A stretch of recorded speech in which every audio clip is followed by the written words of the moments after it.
സ്ഥാനാർത്ഥിത്വത്തെ ചൊല്ലി കട്ടപ്പന നഗരസഭയിൽ കോൺഗ്രസിനുള്ളിൽ തർക്കം രൂക്ഷം. നേതൃത്വത്തിനെതിരെ കടുത്ത വിമർശനവുമായി മുൻ കൌൺസിലർ പ്രശാന്ത് രാജു രംഗത്ത് വന്നു.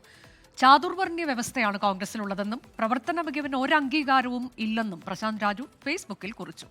രാഹുൽ വിജയൻ വിശദാംശങ്ങളുമായി. രാഹുൽ, എന്താണ് ഈ പ്രതിഷേധത്തിന് ആധാരം? വിശദാംശങ്ങൾ.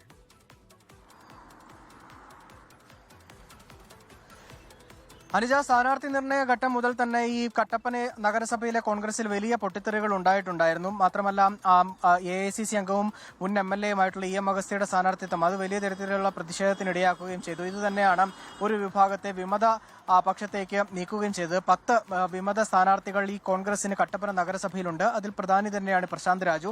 മുൻ കൌൺസിലറാണ്. മുളകരമേട് ഡിവിഷനിൽ നിന്ന് കഴിഞ്ഞ തവണ മത്സരിച്ച് വിജയിച്ചതുമാണ്. ഇത്തവണ അതേ മണ്ഡലത്തിൽ സീറ്റ് വേണമെന്ന് പ്രശാന്ത് രാജു ആവശ്യപ്പെട്ടിരുന്നു. പക്ഷേ കൊടുക്കാൻ കഴിയില്ല, മറ്റൊരു മണ്ഡലത്തിൽ 15ാം ഡിവിഷനിൽ മത്സരിക്കൂ എന്നുള്ളതായിരുന്നു നേതൃത്വത്തിന്റെ നിർദ്ദേശം. പക്ഷേ അവിടെ മത്സരിച്ചാൽ വിജയം കരസ്ഥമാക്കാൻ കഴിയില്ല എന്നതായിരുന്നു പ്രശാന്ത് രാജുവിന്റെ അവകാശവാദം.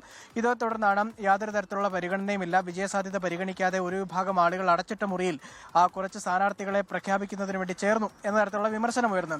എന്തായാലും ഈ സീറ്റ് നിഷേധിക്കപ്പെട്ടതിന് പിന്നാലെ ഇപ്പോൾ ഏറ്റവും ഒടുവിൽ ഇന്ന് സ്ഥാനാർത്ഥി നാമനിർദ്ദേശ പത്രിക പിൻവലിക്കേണ്ട ദിവസമാണ്. ഈ സമയമാണ് കോൺഗ്രസിൽ ചാതുർവർണ്ണ വ്യവസ്ഥയാണ് നിലനിൽക്കുന്നത്. അതുപോലെ തന്നെ പ്രവർത്തന മികവിന് യാതൊരു തരത്തിലുള്ള അംഗീകാരവും കോൺഗ്രസിൽ ഇല്ല എന്ന തരത്തിലുള്ള വിമർശനം ഉന്നയിച്ചുകൊണ്ട് പ്രശാന്ത് രാജു ഫേസ്ബുക്കിൽ പോസ്റ്റ് ഇട്ടിരിക്കുന്നത്. ഇതിൽ എടുത്തു പറയേണ്ട ഒരു കാര്യം, കഴിഞ്ഞ തവണ സംവരണ സീറ്റിലാണ് പ്രശാന്ത് രാജു മത്സരിച്ചത്. ഇത്തവണ ആ സംവരണ സീറ്റ് ജനറൽ സീറ്റായിട്ട് മാറുകയും ചെയ്തിട്ടുണ്ട്. അതേ മണ്ഡലത്തിൽ സംവരണ സീറ്റ് അല്ലാത്തതുകൊണ്ട് പ്രശാന്ത് രാജുവിന് സീറ്റ് നൽകിയിട്ടില്ല എന്ന തരത്തിലുള്ള ഒരു വിമർശനം കൂടി ഈ ഫേസ്ബുക്ക് പോസ്റ്റിൽ ഉണ്ട് എന്നുള്ളതാണ് എടുത്തു പറയേണ്ട കാര്യം. ഇന്ന് വൈകിട്ട് 3 മണിക്കുള്ളിൽ ഈ കട്ടപ്പന നഗരസഭാ കോൺഗ്രസിലെ പ്രശ്നങ്ങൾ പരിഹരിക്കാനാകുമെന്ന് നേതാക്കൾ കരുതുന്നുണ്ട്. പക്ഷേ അതങ്ങനെ പരിഹരിക്കാൻ പറ്റുന്നതാണോ എന്നുള്ളത് കാത്തിരുന്ന് തന്നെ കാണേണ്ടതാണ്. 35 ഡിവിഷനുള്ളിടത്ത് 29ലും കോൺഗ്രസ് മത്സരിക്കുന്നു. അവിടെ 12 ഇടത്താണ് വിമത നീക്കവുമായി ഒരു വിഭാഗം നേതാക്കൾ രംഗത്തെത്തുകയും ചെയ്തിട്ടുള്ളത്. ലോകത്തെവിടെയായാലും ഏത് സമയത്തും 24 വാർത്തകളും ഓഗ്മെന്റഡ് റിയാലിറ്റി പാക്കേജുകളും എക്സ്പ്ലെയിനറുകളും വിശദമായി കാണാൻ ഞങ്ങളുടെ യൂട്യൂബ് ചാനൽ നിങ്ങൾക്ക് സബ്സ്ക്രൈബ് ചെയ്യാം.